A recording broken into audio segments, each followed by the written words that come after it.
Day 24. അറിയാതെ power ബെല്ലിൽ കൈതട്ടിയ ഗബ്രിക്ക് power team ശിക്ഷ കൊടുക്കുന്നുണ്ട്. ഒപ്പം തന്നെ ജിൻഡോ ചൂല് ഉള്ള ആർഗ്യുമെൻ്റ് അവിടെ നടക്കുന്നുണ്ടായിരുന്നു. അതിനൊരു പണിഷ്മെൻ്റ് വേണമെന്ന് ഗബ്രി പറയുന്നുണ്ടായിരുന്നു. അപ്പം തന്നെ ജിൻഡോ അവിടെ ആവശ്യമില്ലാത്ത ചില കാര്യങ്ങൾ പറയുന്നുണ്ട്. അതായത് ജാസ്മിൻ്റെ ഇന്നേഴ്സ് ഇവിടെ ഇരിക്കുന്നുണ്ട്. ആ വിഷയം അവിടെ മൊത്തത്തിലൊരു സംസാര വിഷയമാവുന്നുണ്ട്.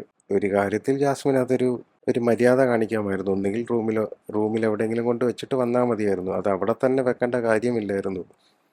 അപ്പോൾ പിന്നെ അവിടെ രശ്മിൻ ഡിഫെൻഡ് ചെയ്യാൻ പറയുന്നുണ്ട്. അവൾ കുളിക്കാൻ പോയ സമയത്താണ് ഞങ്ങൾ വിളിച്ച് ഇവിടെ ഇരുത്തിയത്, അതുകൊണ്ടാണ് അങ്ങനെയെന്നൊക്കെ. പക്ഷേ എന്തോ അത് സുഖകരമായ കാര്യമല്ല. ആവശ്യമില്ലാത്ത കുറേ സ്റ്റേറ്റ്മെൻറ്റുകൾ അവിടെ ആ സമയത്ത് പൊട്ടിപ്പുറപ്പെടുന്നുണ്ട് ജിൻഡോയുടെ വായിന്ന്.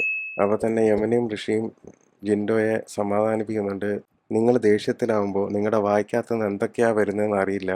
ഒരുപാട് വൃത്തികെട്ട വാക്കുകൾ വരുന്നുണ്ട്. അപ്പോൾ അതുകൊണ്ട് നിങ്ങൾ ദേഷ്യപ്പെടുമ്പോൾ അധികം സംസാരിക്കാതിരിക്കുക.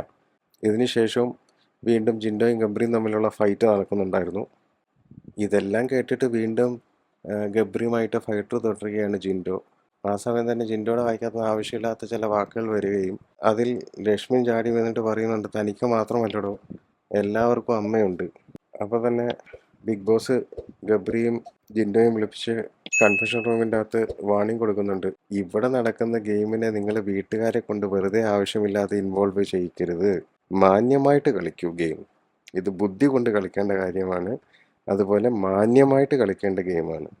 അല്ലാതെ തൊട്ടതിനും പിടിച്ചതിനും വീട്ടുകാരെ പറയുന്നത് നല്ല ശീലമല്ല. അത് നിർത്തിയാൽ കൊള്ളാം. ഇതിനുശേഷം ടാസ്ക് വരുന്നു battery low. First round Sreerekha out. Second റൗണ്ടിൽ ജാനു, ജിൻഡോ, യമന അങ്ങനെയുള്ളവർ ഔട്ടാവുന്നു. തേർഡ് റൗണ്ടിൽ പിന്നെയും കുറേ പേര് ഔട്ടാവുന്നു. ഫിഫ്ത്ത് റൗണ്ട് കഴിയുമ്പോഴത്തേക്കും ഉന്തും തള്ളും വിഷയം നടക്കുന്നുണ്ട് ഗബ്രിയും ശരണ്യയും തമ്മിൽ.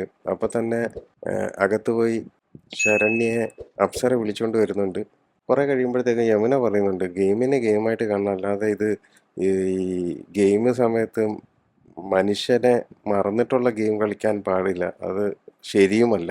ടാസ്ക് കണ്ടിന്യൂ ചെയ്യുന്നു. ഗബ്രിയുടെ ഫോട്ടോ വെച്ചുകൊണ്ട് ജാസ്മിൻ ഗബ്രിയെ സപ്പോർട്ട് ചെയ്ത് ഗബ്രി ജയിക്കുന്നു. ടണൽ ടീമിന് 3 പോയിന്റുകൾ ലഭിക്കുന്നു. ഋഷി, അർജുൻ, ശരണ്യ കുറച്ച് മിസ്അണ്ടർസ്റ്റാൻഡിങ്ങിൻ്റെ പുറത്ത് അവിടെ ഫൈറ്റ് നടക്കുന്നു. ഋഷി ശരണ്യയുടെ ഫൈറ്റ് വേഴ്സ് ആവുന്നുണ്ട്. BB+. അതിൽ ജാൻമണിയുടെ സെൽഫിഷ്, ഇത്രയും ഇറിറ്റേറ്റിംഗ്, അതായത് മെൻ്റലി അൺസ്റ്റേബിൾഡ് കണ്ടന്റ് ടീമിന് എവിടെ നിന്ന് കിട്ടുന്നു എന്നറിയില്ല ഇത്തരം ആൾക്കാരെ. കഴിഞ്ഞ സീസണിൽ അനിയൻ മുതുൻ, ഈ സീസണിൽ കുറവ് തീർത്ത് ജാൻമണി.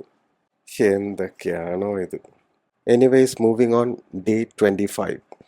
ശ്രീരേഖ കിച്ചണിൽ ചായ വെക്കാൻ വരുമ്പോൾ തന്നെ ഗ്യാസ് ഓണായി കിടക്കുന്നതാണ് കാണുന്നത്. അപ്പം തന്നെ ഗ്യാസ് ഓഫ് ചെയ്യുകയും പിന്നെ കുറച്ച് കഴിഞ്ഞ് ഓൺ ചെയ്യുകയും ചെയ്തപ്പോൾ അവിടെ ഗ്യാസ് ഇല്ലായിരുന്നു.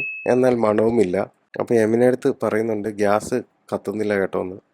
പക്ഷെ ഞാൻ വന്നപ്പോൾ സ്വിച്ച് ഓൺ ആയിരുന്നു. അപ്പോൾ യമുന പറയുന്നുണ്ട്, നമുക്ക് നോക്കാം. ഇതിന് ശേഷം ആക്ടിവിറ്റി ഫുഡ് ടേസ്റ്റ്. ഒരു ടേബിളിൽ ബോട്ടിൽ വെച്ചിട്ടുണ്ട്. ആ ബോട്ടിൽ ഫ്ലിപ്പ് ചെയ്ത് നേരെ നിർത്തുക, ഒരു സെറ്റ് ഫുഡ് കഴിക്കുക. ടാസ്ക് കഴിഞ്ഞ് എല്ലാവരും ആളുമൊക്കെ വെച്ചൊരു പരുവായി. ഗബ്രി കിടക്കുമ്പോൾ നൈസായിട്ടൊന്ന് കണ്ണടഞ്ഞു പോകുന്നുണ്ട്. അപ്പോൾ പട്ടി കുറയ്ക്കുന്നുണ്ട്. അപ്പോൾ ജാസ്മിൻ ഓടി വരുമ്പോൾ ഗബ്രി പറയുന്നു, ഞാനാ. അപ്പോൾ രശ്മിനും എത്തുന്നുണ്ട് അവിടെ. എനിവേ, ഇതിന് ശേഷം ബിഗ് ബോസ് വിളിച്ച് പോയിൻസും വിന്നറേയും അനൗൺസ് ചെയ്യുന്നുണ്ട്. 3 പോയിന്റ് കൊണ്ട് പവർ ടീം ജയിച്ചിരിക്കുന്നു ആ ടാസ്ക്. നെക്സ്റ്റ് ടണൽ 10 എന്നിവർ 2 പോയിന്റുകൾ വീതം. പക്ഷേ മൊത്തത്തിൽ എല്ലാ ടാസ്കുകളും വെച്ച് 7 പോയിന്റോട് കൂടി ടണൽ ടീമാണ് ജയിച്ചിരിക്കുന്നത്.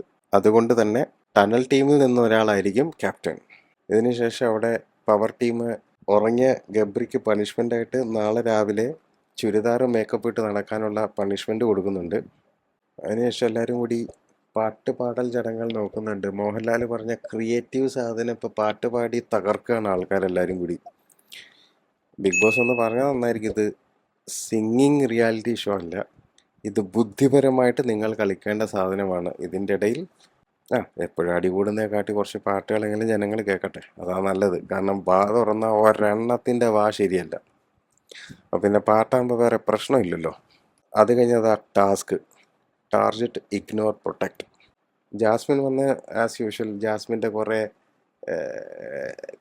ക്ലീഷേ സ്റ്റേറ്റ്മെൻ്റ് അവിടെ വെക്കുന്നു. അപ്പോൾ ഇതിനെ തട്ടി ജാസ്മിൻ നൂറ് അവിടെ ഫൈറ്റ് നടക്കുന്നു. പല സമയത്തും ജാസ്മിൻ ഒരുപാട് ഓവർ കോൺഫിഡൻ്റ് ആയിട്ട് തോന്നുന്നുണ്ട്. പക്ഷേ എനിക്ക് ഒരിക്കലും ജാസ്മിൻ ഒരു വിന്നിങ് മെറ്റീരിയലായിട്ട് തോന്നിയിട്ടില്ല. ആവശ്യമില്ലാത്ത ഒരുപാട് സ്ഥലത്ത് ജാസ്മിൻ ആവശ്യമില്ലാത്ത കുറേ ഓവർ കോൺഫിഡൻറ്റും ഡ്രാമയും കാണിച്ച് മുന്നോട്ട് പോകുന്നുണ്ട്. ജനങ്ങളിത് കണ്ടുകൊണ്ടിരുന്നിട്ട് ജാസ്മിനെ ജയിപ്പിച്ചാൽ നമുക്കെന്ത് പറയാൻ പറ്റുക? ഇതിനുശേഷം BB+, morning activity, trust broken, എല്ലാവരും അവരവരുടേതായ പോയിന്റുകൾ വളരെ കൃത്യമായിട്ട് വെക്കുന്നുണ്ട്. അതിനുശേഷം ലക്ഷറി ഷോപ്പിംഗ്, പവർ ടീം വളരെ ഗംഭീരമായിട്ട് അത് ചെയ്യുന്നു. അപ്പോഴും നൂറയും ജാസ്മിൻ്റെയും പ്രശ്നങ്ങൾ അവിടെ വീണ്ടും വീണ്ടും പൊട്ടി പൊട്ടി പൊട്ടി വരുന്നുണ്ട്. ജാസ്മിൻ ഒരു കാര്യം ആലോചിച്ചാൽ നല്ലത്, ഇത്രയും വലിയ ഡയലോഗ് അടിക്കുന്നുണ്ടല്ലോ. ജാസ്മിൻ നൂറെക്കുറിച്ച് ചീത്ത തന്നെയാണ് പറഞ്ഞത്. ഇത് ബിഗ് ബോസ് ഇറങ്ങിക്കഴിഞ്ഞ് ജാസ്മിൻ ഒന്ന് ഫൂട്ടേജ് ചെക്ക് ചെയ്താൽ നന്നായിരിക്കും. അല്ല, ജാസ്മിൻ നൂറെ പറ്റി നല്ലത് പറഞ്ഞു എന്ന് എനിക്ക് തോന്നുന്നില്ല. അപ്പോൾ അത് ജാസ്മിൻ തെറ്റ് തന്നെയാണ്. അവിടെ ജാസ്മിൻ കാണിക്കുന്ന ഡ്രാമയും ഒന്ന് പോയി കണ്ടാൽ നന്നായിരിക്കും. പിന്നെ ക്രൈ ബേബി നൂറ ആവശ്യമില്ലാതെ കുറേ സീൻസ് ഉണ്ടാക്കുന്നുണ്ട്. കൺഫെഷൻ റൂമിൽ വിളിപ്പിക്കുന്നുണ്ട്, അവിടെ ഇരുന്ന് കരയുന്നുണ്ട്. എന്തായാലും ബിഗ് ബോസ് സമാധാനിപ്പിച്ച് നൂറ് പോയി കിടന്ന് സമാധാനമായി ഉറങ്ങൂ കുഞ്ഞ് എന്ന് പറഞ്ഞ് വിടുന്നുണ്ട്. ഇതിനുശേഷം കിച്ചണിൽ അർജുൻ ചായ ഉണ്ടാക്കുന്ന സമയത്ത് ശ്രീരേഖ വരുന്നു, ദേ കിച്ചൻ്റെ കീ എന്ന് പറയുന്നു. നൈസായിട്ട് പതുക്കെ അർജുൻ ആ കീ എടുത്ത് പോക്കറ്റിൽ ഇടുന്നു. കുറച്ച് കഴിഞ്ഞ് ജിൻഡോ വരുമ്പോഴത്തേക്കും കീ മിസ്സിങ് ആവുന്നുണ്ട്. അങ്ങനെ അവിടെയൊക്കെ തപ്പിയതിന് ശേഷം ഓടിച്ചെന്ന് അർജുനോട് ചോദിക്കുമ്പോൾ അർജുൻ പറയുന്നുണ്ട്, 2 ദിവസം കീ എൻ്റെ കയ്യിലിരിക്കട്ടെ എന്ന് പറഞ്ഞ് വളരെ തമാശപരമായി ആ സാധനം അങ്ങനെ അങ്ങ് ഡീൽ ചെയ്യുന്നുണ്ട്. ഒരു ബിഗ് ബോസ് ദിനം കൂടി വളരെ ഗംഭീരമായി അവസാനിക്കപ്പെടുകയാണ്.